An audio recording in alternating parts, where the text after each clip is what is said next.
ಶ್ರೀಮಾತ್ರೇ ನಮಃ. ಎಲ್ಲರೂ ಹೇಗಿದ್ದೀರಾ? ಎಲ್ಲರೂ ಚೆನ್ನಾಗಿದ್ದೀರಾ ಅಂತ ಭಾವಿಸ್ತಾ ಇನ್ನೂ ಚೆನ್ನಾಗಿರಬೇಕು ಅಂತ ದೇವಿಯಲ್ಲಿ ನಾನು ಕೋರ್ಕೊಳ್ತೇನೆ. 5ನೇ ದಿನ ಸ್ಕಂದಮಾತ ನವದುರ್ಗೆಯರಲ್ಲಿ 5ನೆಯ ಅವತಾರ ಸ್ಕಂದಮಾತ. ಈ ಸ್ಕಂದಮಾತ ದೇವಿಯು ನವದುರ್ಗೆಯರ 5ನೇ ರೂಪವಾಗಿದ್ದು ಭಕ್ತರಿಗೆ ಮೋಕ್ಷ, ಶಕ್ತಿ, ಸಮೃದ್ಧಿ ಮತ್ತು ಬುದ್ಧಿವಂತಿಕೆಯನ್ನು ನೀಡುತ್ತಾಳೆ. ಅವಳನ್ನು ಪೂಜಿಸುವುದರಿಂದ ಮನಸ್ಸಿನ ಆತಂಕಗಳು ದೂರವಾಗಿ ಆತ್ಮವಿಶ್ವಾಸ ಹೆಚ್ಚುತ್ತದೆ, ಜ್ಞಾನೋದಯ ಸಿಗುತ್ತದೆ ಮತ್ತು ಜೀವನದಲ್ಲಿ ಸದ್ಗತಿ ಹಾಗೂ ಆಧ್ಯಾತ್ಮಿಕ ಸಂತುಷ್ಟಿ ಲಭಿಸುತ್ತದೆ. ಬುಧಗ್ರಹದ ಅದೃಷ್ಟದ ಫಲಗಳನ್ನು ಪಡೆಯಲು ಮತ್ತು ಲೌಕಿಕ ಬಂಧನಗಳಿಂದ ಮುಕ್ತಿ ಹೊಂದಲು ಅವಳ ಆರಾಧನೆ ಮಾಡಲಾಗುತ್ತದೆ.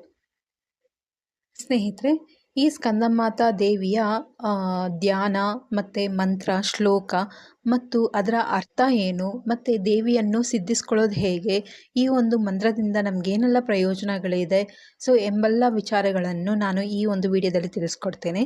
ಈ ಒಂದು ಮಂತ್ರ ಹೇಳೋದಕ್ಕಿಂತ ಮುಂಚೆ, ಅದರ ಅರ್ಥ ತಿಳಿದುಕೊಳ್ಳುವುದಕ್ಕಿಂತ ಮುಂಚೆ ಸ್ಕಂದಮಾತಾ ದೇವಿಯ ಮಹತ್ವವನ್ನು ತಿಳಿದುಕೊಳ್ಬೇಕಾಗತ್ತೆ. ಆ ಒಂದು ಸ್ಕಂದಮಾತದ ಮಹತ್ವವೇನು ಅಂದರೆ ಮೋಕ್ಷ ಮತ್ತು ಬುದ್ಧಿವಂತಿಕೆ.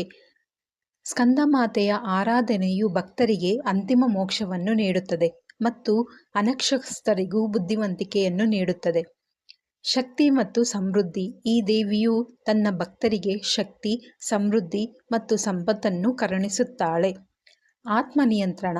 ಅವಳನ್ನು ಏಕಮುಖ ಭಕ್ತಿಯಿಂದ ಪೂಜಿಸಿದಾಗ ಭಕ್ತನು ಇಂದ್ರಿಯಗಳು ಮತ್ತು ಮನಸ್ಸಿನ ಮೇಲೆ ಸಂಪೂರ್ಣ ನಿಯಂತ್ರಣವನ್ನು ಪಡೆಯುತ್ತಾನೆ. ಆಧ್ಯಾತ್ಮಿಕ ಸಂತುಷ್ಟಿ. ದೇವಿಯ ಆರಾಧನೆಯು ಭಕ್ತರ ಹೃದಯವನ್ನು ಶುದ್ಧಗೊಳಿಸುತ್ತದೆ ಮತ್ತು ಆಧ್ಯಾತ್ಮಿಕ ಸಂತುಷ್ಟಿಯನ್ನು ನೀಡುತ್ತದೆ. ಸಂತಾನ ಭಾಗ್ಯ. ಶುದ್ಧ ಮನಸ್ಸಿನಿಂದ ಸ್ಕಂದಮಾತೆಯನ್ನು ಪೂಜಿಸಿದರೆ ಸಂತಾನವಿಲ್ಲದ ದಂಪತಿಗಳು ಸಂತಾನ ಭಾಗ್ಯವನ್ನು ಪಡೆಯುತ್ತಾರೆ. ದೈವಿಕ ಅನುಗ್ರಹ.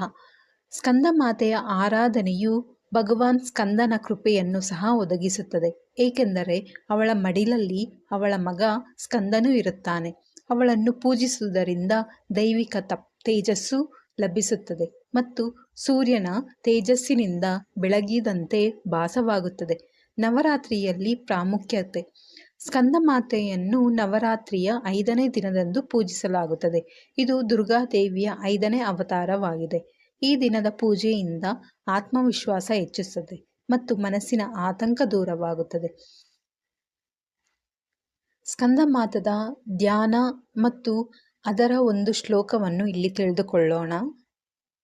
ಸ್ಕಂದಮಾತ ಮಂತ್ರ ಯಾವುದು ಅಂತಂದರೆ, ಸಿಂಹಾಸನಗತ ನಿತ್ಯಂ ಪದ್ಮಾಂಚಿತ ಕರದ್ವಯ ಶುಭದಾಸ್ತು ಸದಾ ದೇವಿ ಸ್ಕಂದಮಾತ ಯಶಸ್ವಿನಿ. ಮತ್ತೊಮ್ಮೆ ಹೇಳ್ತೀನಿ.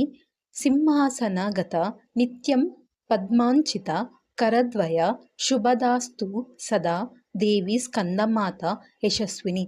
ಈ ಒಂದು ಮಂತ್ರದ ಅರ್ಥ ಏನು ಅಂದರೆ, ಮಡಿಲಲ್ಲಿ ಕುಮಾರಸ್ವಾಮಿಯನ್ನು ಅತಿ ಜಾಗ್ರತೆಯಾಗಿ ಕುಳ್ಳಿರಿಸಿಕೊಂಡಿರುತ್ತಾಳೆ. ಅದಕ್ಕೆ ತಾಯಿಯನ್ನು ಸ್ಕಂದಮಾತಾ ಅಂತ ಹೇಳ್ತೇವೆ.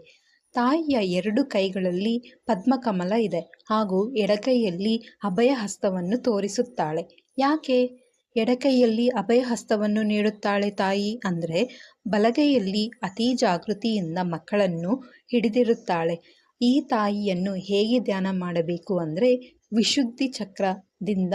ಈ ಚಕ್ರ ಎಲ್ಲಿರುತ್ತೆ ಅಂದರೆ ನಮ್ಮ ಗಂಟಲು ಬಳಿ ಇರುತ್ತೆ.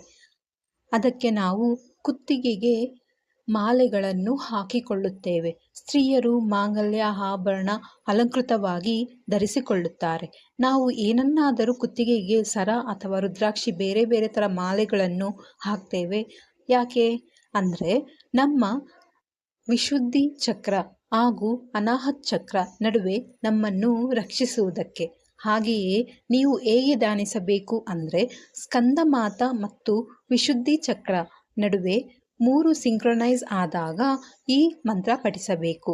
ಈ ಮಂತ್ರ ನೀವು 24 ಬಾರಿ ಅಥವಾ 108 ಬಾರಿ ಪಠಿಸಬೇಕು.